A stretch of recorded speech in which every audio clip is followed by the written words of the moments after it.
Hey guys, today is Martin Luther King Jr. Day. To celebrate, I'm going to read you I Am Martin Luther King Jr. by Brad Meltzer. I am Martin Luther King Jr. Let's look at the When I was little, I used to go into a lot of accidents. One day, my little brother hit me in the head with a baseball bat. 2 other times, I mistakenly got knocked over by a car. Another day, I tumbled over our banister, then bounced through an open door into the basement. Whoa, amazing fall. You okay? I'm okay. No matter how many times I fell, I kept getting back up.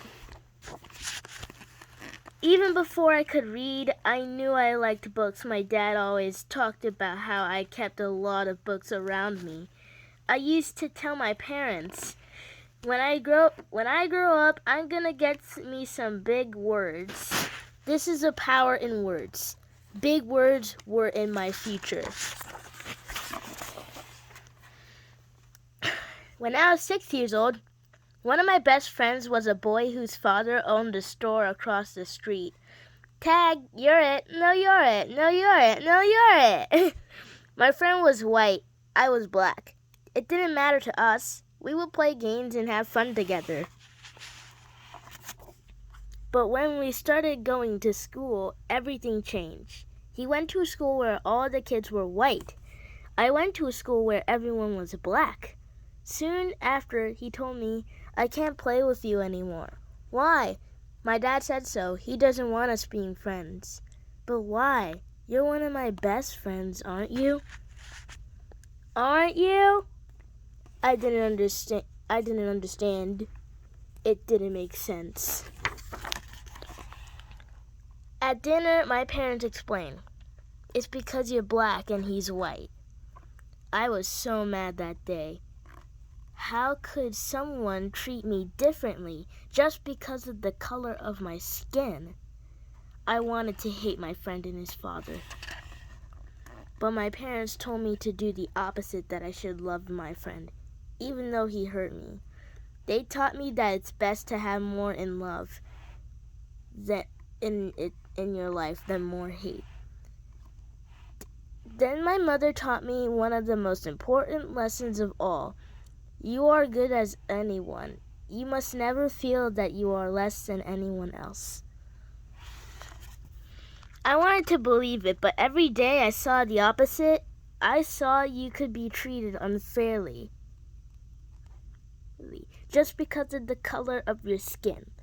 If you were white, you went to a good school with great playgrounds and plenty of books. If you were black, your school was small, sometimes with no desks or even windows. Check it out, a playground. Check it out. Where's our playground? It wasn't just the schools. Black people had to use different water fountains, different elevators, even different bathrooms. In fact, on a hot day when everyone wanted ice cream, if you were white, you could sit at the counter and eat from a nice dish. But since I was black, if they served me at all, it was through a side window, and they put my ice cream in a flimsy paper cup. This ice cream is perfect. This ice cream is melted. It got even worse. When I was 14, I had just won a speech competition. My speech was about being fair to all people. I was so excited. Then on the bus ride home, a few white people got on board. You need to give up your seats to the whites. And there's Martin. At first, I stayed put. It didn't seem fair, but my teacher convinced me to move. We spent the rest of the ride standing and getting tossed in every direction. It was the angriest I have ever been. Every day, this is what life was like. Black people were treated terribly. The only question was, What could I do about it? At the age of 15, I started college. By 19, I became a minister and entered seminary school to study religion. Over those years, I read the works of Henry David Thoreau and Mahatma Gandhi.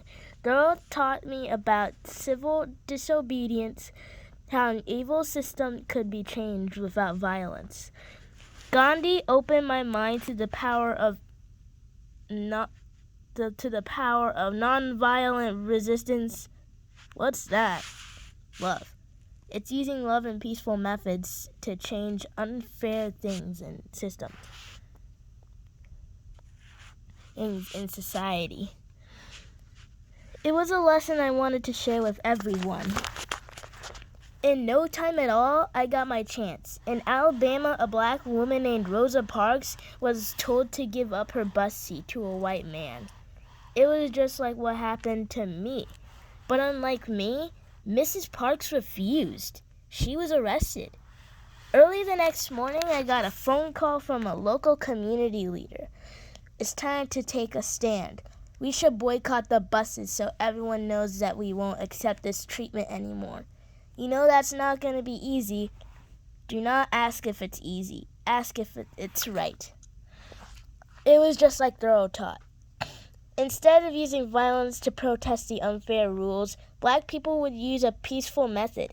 We would not ride the public buses. Without our money, the bus companies would go out of business. Now the only question was, would it work? On the first day of the protest, my wife called me to the window.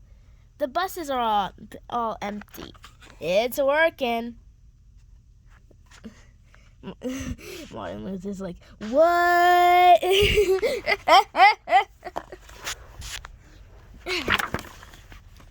We had to keep it going. As the head of the bus boycott, I gave one of the most important speeches of my life.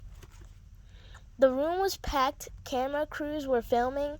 I had only 20 minutes to prepare. I didn't use notes, but by speaking from my heart, I found out how big words can be. We are determined here in Montgomery to work and fight until justice runs down like water and righteousness like a mighty stream. When the history books are written in the future, somebody will have to say, there lived a race of people, of black people, who had the moral courage to stand up for their rights.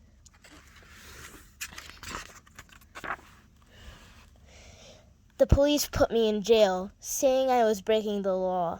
Other folks bombed my house. But instead of using my fists, I kept my calm. Don't you want to fight back? I am a man of nonviolence, and I know that I do not stand alone. We are with you all the way, Reverend. If no one rides these buses, we'll go out of business. You're finally getting that, huh? For more than a full year, every black person in the city, and some white people too, refused to ride the buses. That meant some people had to walk for miles, but they kept going. There was a power in standing together. Eventually, our peaceful protests worked. The rules were changed. Public buses could no longer separate people based on the color of their skin. That was only the beginning. Soon our peaceful protests sparked other peaceful protests. At lunch counters, college students organized sit-ins where they will not stop until everyone could eat together. Our methods of nonviolence were so powerful. I was invited to meet with the president at the White House. But sometimes the hardest problems were right at home. Daddy, look, an amusement park. Please, can we go? I'm sorry, Yoki, we can't. Funtown is not open to black people. Seeing my daughter cry was one of the most painful moments of my life. It only made me work harder for change. Was it easy? Absolutely not. During one protest in Birmingham, Alabama, the police again arrested me and locked me in a dark jail cell that had only one window. Injustice anywhere is a threat to justice everywhere. Someone slipped me a newspaper in which white religious leaders had written an article calling us lawbreakers. Someone then snuck me a pen in that jail cell. I wrote my own response in the margins of the newspaper and even on toilet paper. That's what I read earlier. My letter from Birmingham jail was soon published as a pamphlet. Then it was in the magazines and newspapers. Today, it has been read by millions of people. Like I said, it's amazing how big words can be. Our message was so important, even kids your age joined us. In Birmingham, during the Children's Crusade, more than 1,000 kids, some as young as 6 years old, showed up to march. The first day, the police arrested 900 of them. The next day, 2,500 children showed up ready to go to jail. What do you want? Freedom. Moving on. This was our finest hour. Enraged that we were not giving up, the chief of police told the firemen to spray the children with water hoses and attack them with dogs. They thought it would stop us, but instead, as the whole country watched on TV what they were doing to our children, and it was a wake-up call for the nation's conscience. How can they treat little kids like that? That's not right. We need to help them. 90 days later, the rules began to change. Now blacks and whites in Birmingham were using the same lunch counters, water fountains, and restrooms. You could feel it in the air. More change was coming. Freedom was contagious. By the summer of 1963, an estimated 1 million Americans held their own protests in cities across the country. A man named A. Philip Randolph suggested a massive march. There, Martin.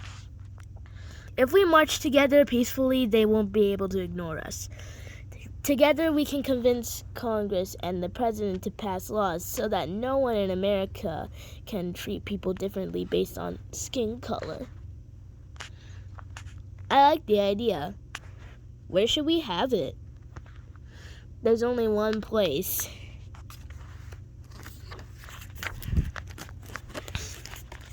People came from almost every state. They came in nearly every form of transportation. They even took off work and did not get paid just to be there.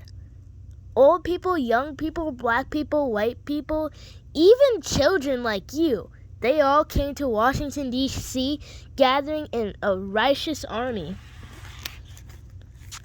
Why? Because they wanted to change, and they knew the surest way to change the world is to stand together. I am happy to join with you today in what will go down in history as the greatest demonstration for freedom in the history. On August 18, 1963, I stood at the podium and spoke what some later called my biggest words at all.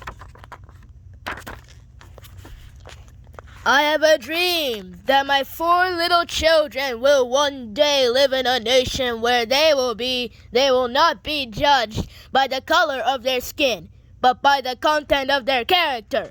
I have a dream that one day little black boys and black girls will be able to join hands with little white boys and white girls as sisters and brothers. Let freedom ring from every mountainside. Let freedom ring! I'm speaking as Martin Luther King-ish.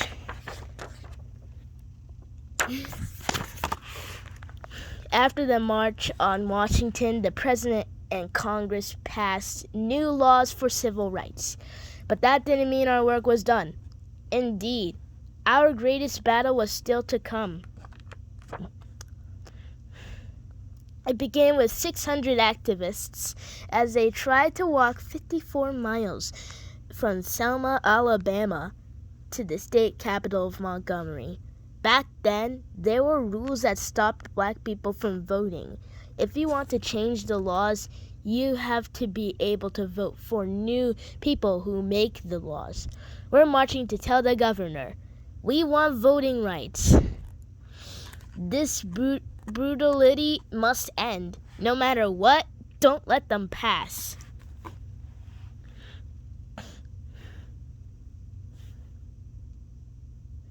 The police had billy clubs and tear gas.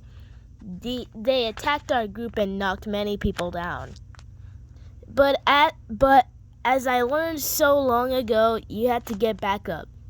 No matter how hard they hit us, we remained peaceful. Still, we didn't get through. 2 days later, we tried again. Now there were 2,500 of us. We will get to Montgomery. No, you won't. I promise. You won't. Civil rights. That's the civil right. That's the righteous way. What do you think?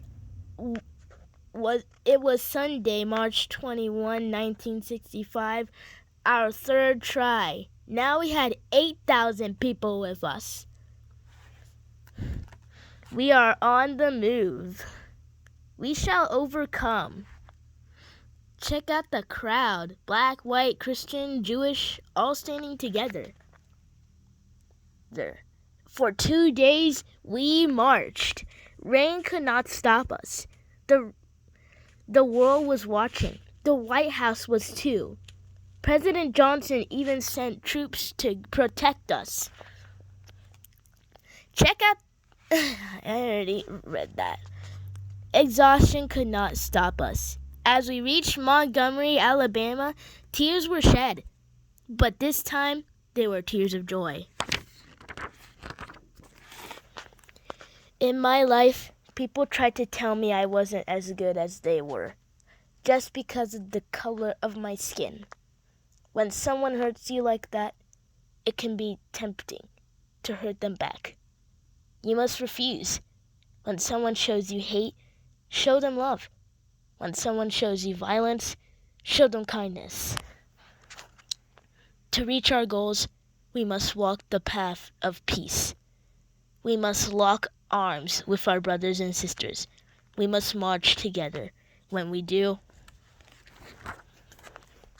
our voices will be heard and freedom will ring. Remember Funtown Amusement Park?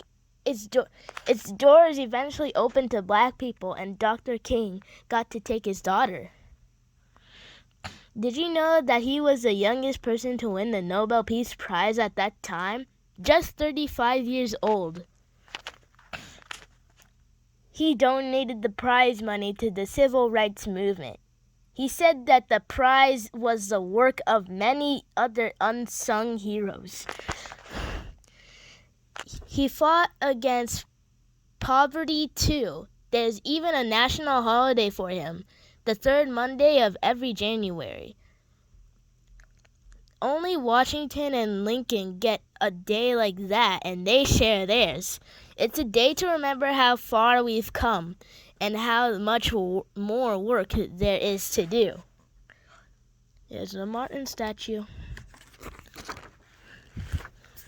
I am Martin Luther King Jr. I stand for peace. I stand for justice. I stand to help others. I stand as proof that no matter how hard the struggle, we must fight for what is right and work to change what is wrong. Whatever struggle you face, no matter how hard it gets, you must always move forward. I am proof of this. If we rise up, if we stand together, if we remain united, nothing can stop our dream. The end. Now I'm going to read the timeline. January 15, 1929. Born in Atlanta, Georgia. 1948. Graduates from Morehouse College. 1951. Graduates from Crossroads Theological Seminary. June 18, 1953. Marries Coretta Scott. 1955 to 1956, leads Montgomery bus boycott. April 16, 1963, writes letter from Birmingham jail. August 28, 1963, I Have a Dream speech at the March on Washington. December 10, 1964, received Nobel Peace Prize. March 21st to 25th, 1965, Selma to Montgomery March. April 4th, 1968, killed in Memphis, Tennessee. 1986, Martin Luther King Jr. Day, first observed. Whew. Let's read the quote. The time is always right to do right. Martin Luther King Jr. And there's Martin. The end. So, that was Martin Luther King Jr. I'm so excited I got to read this on the Martin Luther King Jr. Day. And I hope you guys should celebrate this watching this video too. So, see you later.